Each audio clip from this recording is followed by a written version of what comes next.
By the evening of June 5, 1944, nearly 7,000 Allied vessels were cutting through the English Channel, carrying over 150,000 troops toward the coast of France. But attacking the coastline directly was a mathematical nightmare. For years, the German military had poured millions of tons of concrete into coastal fortifications. Anyone stepping off landing craft had to cross hundreds of yards of exposed sand, sloping directly into the firing lines of heavily armed bunkers. Looking at a map, the most logical place to attack was the Pas de Calais. It offered the absolute shortest crossing from Britain. Because it was so geographically obvious, it was also the most heavily fortified stretch of the entire continent. So Allied planners looked further west, to Normandy. The beaches there offered a wider front, giving the invading armies room to spread out, establish a firm beachhead, and eventually push inland to capture vital deep water ports like Cherbourg. A direct assault against these entrenched positions invited a massacre. Survival depended on hidden, chaotic events unfolding in the shadows of the main fleet. Months before a single boot hit the sand, the Allies launched Operation Fortitude. This was an elaborate deception campaign designed to convince German intelligence that a massive strike force, the 1st United States Army Group, was gathering in southeast England. In reality, this army did not exist. To sell the lie, the Allies needed a credible leader. They publicly assigned the command to Lieutenant General George S. Patton, a tactician the German High Command respected and fully expected to lead the main invasion. The illusion was supported by intense technical theater.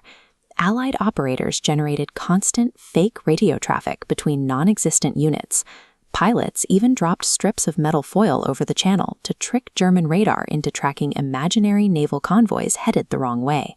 The deception worked. German forces kept their strongest divisions anchored tightly around Calais, waiting for an attack from Patton that would never come, leaving the actual target at Normandy fatally underdefended.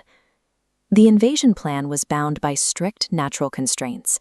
Planners strictly needed a full moon to illuminate drop zones for aircraft and a rising tide to expose millions of submerged explosives and metal obstacles on the beaches.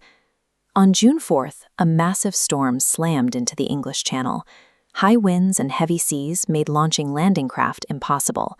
Waiting for the next cycle of tides and moonlight would have forced a delay of at least 2 weeks. Then, Royal Air Force meteorologist James Stagg spotted an anomaly in the data. He identified a brief, unexpected clearing in the storm systems for the morning of June 6th.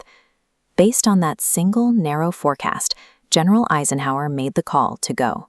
Across the Channel, German meteorologists lacked the Allies' network of weather stations in the Atlantic.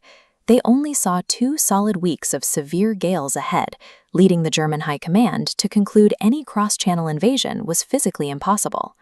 Assured by the bad weather, several high-ranking Wehrmacht officers left their coastal posts to attend war games inland.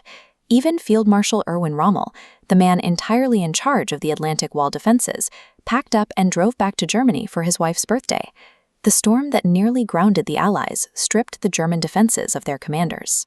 By using the gale as a shield, the Germans were left completely unprepared for an assault that arrived through it.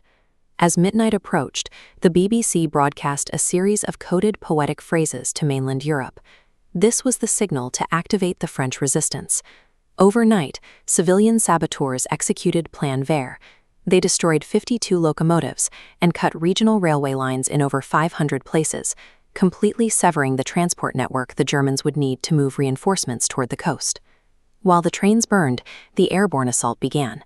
24,000 American, British, and Canadian paratroopers dropped into the dark skies over the Normandy countryside. The drop quickly became a logistical disaster. Navigating through thick cloud banks and intense anti-aircraft fire, transport planes broke formation. Thousands of paratroopers were thrown out of their aircraft miles away from their assigned drop zones. Troops landed completely isolated, their units scrambled in the dark.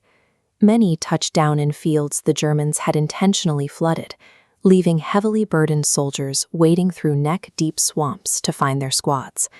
But this catastrophic scattering had a completely unintended effect. Because paratroopers were suddenly appearing everywhere at once, German command posts were flooded with reports of strikes across the entire peninsula, totally fragmenting their ability to mount a coordinated response.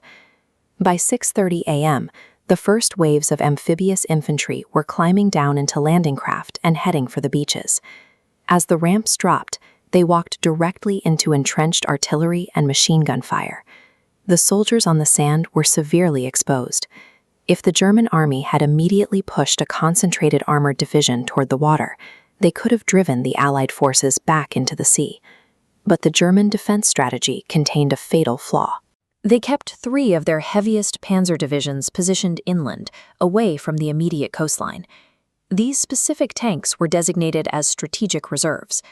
Under the strict rules of the German High Command, they could not be moved a single inch toward the fighting without direct authorization from the absolute top of the chain of command. And on the morning of June 6th, Adolf Hitler was asleep. His generals, terrified of his volatile temper, simply refused to wake him. The urgent requests for armor sat unanswered.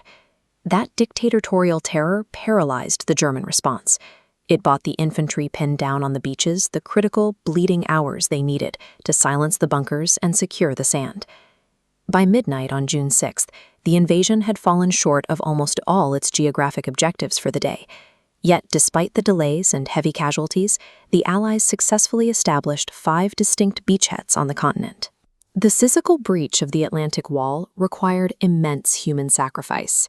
Thousands of soldiers pushed through razor wire and gunfire, trading their lives for yards of shoreline. But their charge was supported by invisible variables operating in the background: a phantom army in England, a brief break in the weather, a decentralized network of civilian saboteurs, thousands of scattered paratroopers, and a sleeping dictator ensured their sacrifice was not in vain. The success of the invasion was not the result of a flawless mathematical plan.